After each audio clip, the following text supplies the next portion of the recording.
Sili nga ba guys? Nga ba na po niya?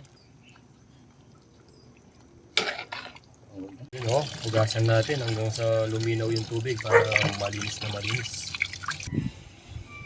Ganito kasi sa probinsya, pagka masipag kang kanin, hindi ka nabibili. Sakto yarin eh. Mas magandang pinuputulan siya ng ganyan kasi mas gusto ng halaman.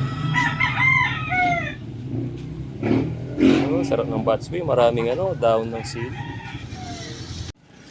Natumba yung sili natin, no? Kunin na natin yung bunga. Natumba sa bagat.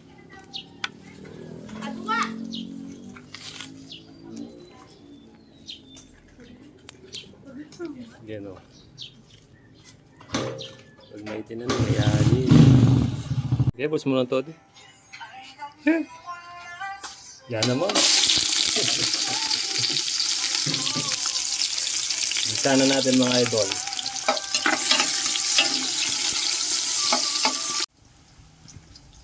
Yan o, baboy. Pero ano yan, buto-buto saka laman, taba laman at saka yung bato ng baboy. Maya-maya ibubuhos natin yung pagkatapos. Yung kulay pula.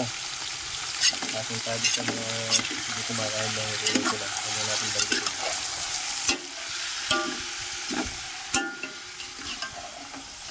Nagka mo ba? Ano ba?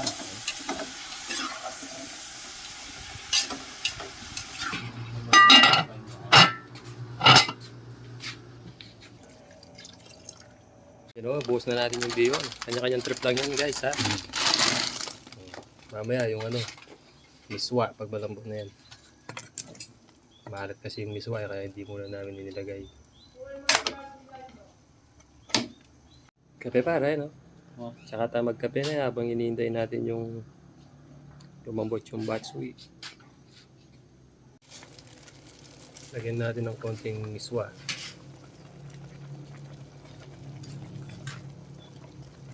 Maalat kasi yan eh. Ayan o.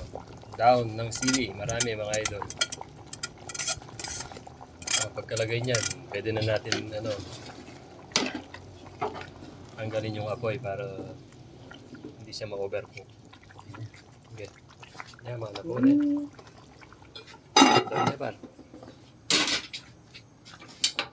Tignan natin ang finished product. Yaman na po.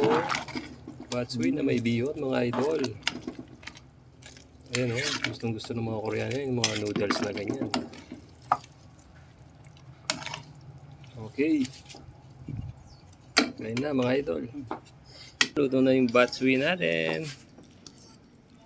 Ayan o. Sama natin yung cook natin. Si Paring Apon.